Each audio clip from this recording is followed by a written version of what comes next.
When I first bought my cabin by the lake, I thought I had found a slice of paradise.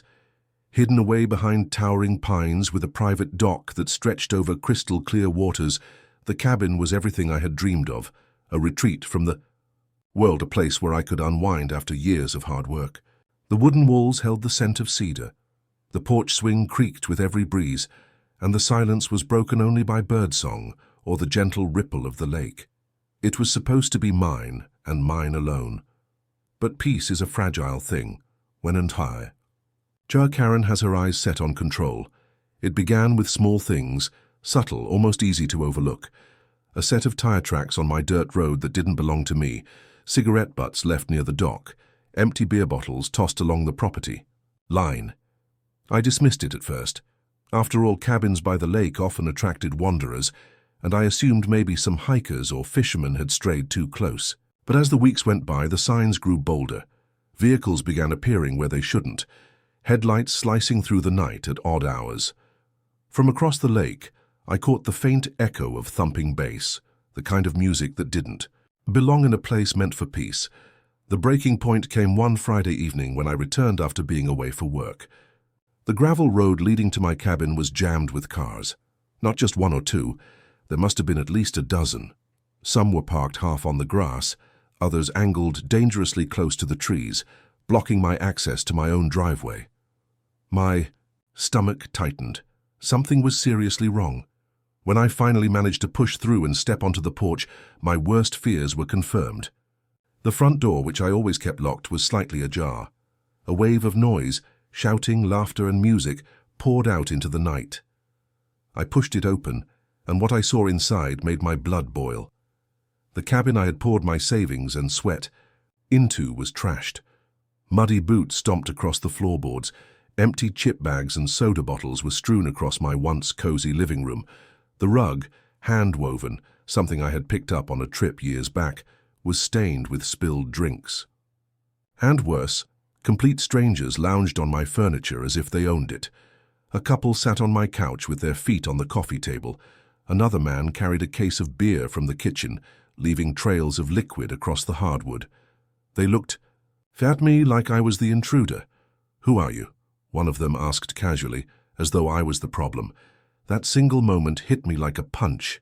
This was my home, my retreat, and I was being treated like an outsider in my own property. When I demanded to know what was going on, the answers came in fragments. "We rented it online," one woman said, shrugging. Another chimed in. "Yeah." It was listed as a lakefront lodge. Pretty cheap for the size, I nearly lost my breath. Rented online. Someone had posted my cabin as if it was theirs to give away.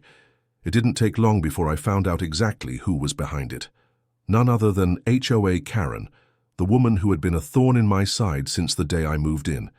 She had nitpicked everything about my property. The color of the shutters, the gravel on my driveway, even the placement of my dock. She lived 3 streets over but acted as though she owned the entire neighborhood. And now she had gone beyond harassment. She had stolen my home and was renting it out to strangers for profit. The next morning I tracked her down. She was standing outside her immaculate house, watering her flower beds as if nothing had happened. My rage boiled over and I confronted her directly. "What gives you the right to rent out my cabin?" I demanded. Her reaction was not what I expected. Instead of denial or shame, she smirked. She actually smirked. With a wave of her hand, she pulled out a clipboard and waved it in front of me. "According to HOA rules," she declared smugly, "unused properties can be allocated for community benefit. You don't live there full-time, so technically it's not just yours." I snatched the clipboard, scanning the nonsense she had scribbled on it. Nothing was official, nothing was legal, but she had twisted vague HOA language to justify her theft. She even had the audacity to tell me that by renting it out, she was helping the community and keeping the cabin in use. "Helping the community?" I snapped. "You pocketed the money. Don't act like this was charity." Karen didn't flinch. In fact, her grin widened. "Call the cops if you want," she dared. "See how far you get. Everyone knows me around. Here, who do you think they'll believe, you or the HOA president?" Her arrogance was staggering. She stood there, certain she was untouchable. convinced that her self-given authority gave her immunity. In her eyes, I was just another target to push around, another property to exploit. But what she didn't know, the ace I hadn't revealed, was that I wasn't alone in this fight. My closest protector wasn't just another friend or neighbor, he was the chief of police. As I drove back to the cabin, fury still burning in my chest, I realized the depth of what Karen had done. This wasn't a small misunderstanding. This was fraud. She had illegally entered my home, listed it for rental, and made thousands of dollars off strangers who trampled my property. My cabin wasn't just dirty, it was violated. She had stripped away the sanctity of my home and treated it like her personal cash cow. Worse, the evidence was everywhere. Rental contracts printed from websites, guests who thought they had paid for a legitimate stay, money trails that led directly to her accounts. She wasn't just arrogant, she was reckless. And deep down, I knew that sooner or later her arrogance was going to be her downfall. As night fell, I sat on the porch of my cabin, staring out at the moonlit lake. My sanctuary had been invaded, but the fight was far from over. Karen thought she had me cornered, that her HOA status made her untouchable. But soon, she was going to learn the hard way that property rights aren't something you can bully away. And with the chief of police at my side, justice was closer than she ever realized. The night after discovering what Karen had done, I couldn't sleep. Every creak of the floorboards, every whisper of the wind outside seemed louder than usual. My cabin, once a safe retreat, now felt tainted. The thought of strangers lounging on my couch, rifling through my cabinets, and treating my home like a cheap motel made my blood boil. Worse, I knew Karen was sitting comfortably in her house, smug and certain that she had won, but she had no idea what was coming. The next morning, I made a phone call. Not to a lawyer, not to some HOA committee. I dialed the number of the one man who had always had my back, Chief Harris, the chief of police himself. To most people, he was a respected authority, a tough but fair man who had cleaned up more than a few bad situations in our county. To me, he was also a lifelong friend. We had grown up in the same town, served in the same community, and I trusted him more than anyone else. When I explained what happened, his reaction was immediate. "She did what?" he barked through the phone. "Illegally rented out your cabin to over 100 people. That's not just trespassing, that's fraud, theft, and a whole list of violations." For the first time since this nightmare began, I felt a surge of relief. Karen thought she was untouchable because she was HOA president, but she had just crossed a line she couldn't wiggle out of. Within an hour, Harris arrived at the cabin in his patrol SUV, his presence commanding as always. The moment he stepped onto the porch, it felt like order had finally returned. He didn't just bring his badge, he brought authority, the kind that Karen couldn't bully or manipulate. He took a slow look around the cabin, whistling under his breath at the mess Karen's guests had left behind. "She's going to pay for this," he muttered. "And I don't just mean financially. What she's done could put her behind bars." I told him everything. How I discovered the strangers inside, how they insisted they had rented it online, and how Karen admitted she had listed my property herself. Harris's jaw tightened as I spoke. "She admitted it? Out loud?" "She waved a fake HOA paper in my face," I confirmed. "Said she was renting it for the community." Harris's eyes hardened. "Good. That makes it even easier. She's bold, I'll give her that, but she's also reckless. People like her always think they're smarter than the system. They forget the law doesn't bend just because they shout louder." We didn't waste time. Together we drove to Karen's house. Her pristine lawn gleamed with carefully trimmed hedges, her flower beds bursting with color.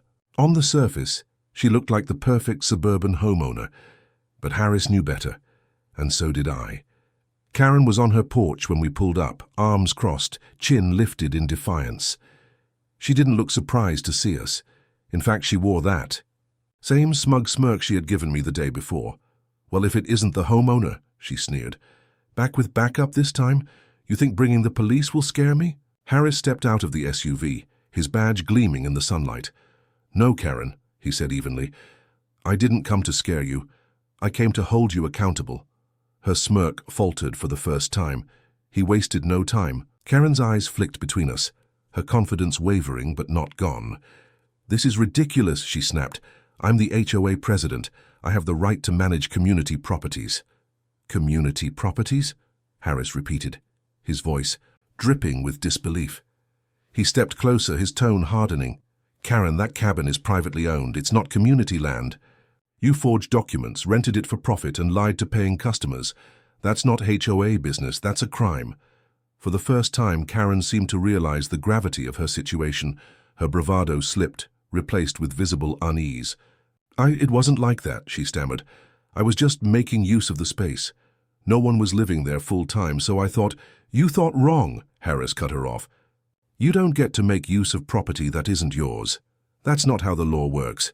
And you certainly don't get to pocket thousands of dollars in the process." Her face paled. For once, the queen of the HOA had nothing to say. Harris didn't stop there. He pulled out a folder he had brought with him, printouts of the rental listings Karen had posted online, complete with her contact information and payment records. The evidence was ironclad. "These aren't just mistakes," he said firmly. "They're crimes. And if you think being HOA president gives you immunity, you're about to learn how wrong you are." Karen's knees buckled slightly as the weight of his words sank in. She opened her mouth to protest, but Harris raised a hand. "Save it for the judge." The neighbors had begun to gather by now, curious about the commotion. Whispers spread. "Quickly, what's happening? Is Karen in trouble? Did she really steal his cabin?" The mighty HOA president, who had terrorized so many with her rules and fines, was suddenly exposed, and everyone was watching. Harris gave me a small nod, then turned back to Karen. "We'll be pressing charges. You'll also be facing restitution for every cent you stole. And if you step 1 foot near this man's cabin again, I'll make sure you regret it." Karen's arrogance was gone, replaced by silence. She looked smaller somehow, her power evaporating, as quickly as it had been built. For years she had used fear and authority to control others.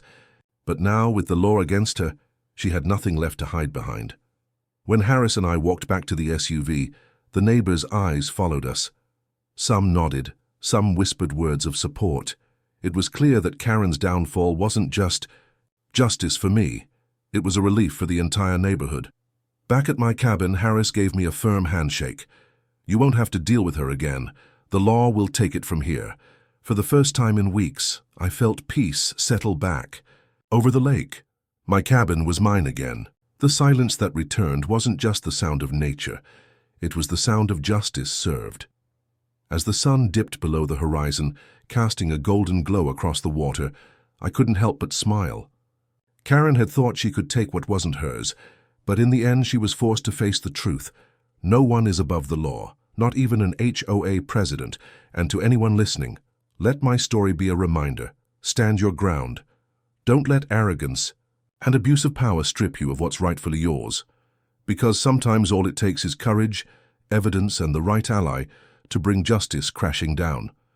If you are new here, so please subscribe to my YouTube channel, HOA Karen Stories.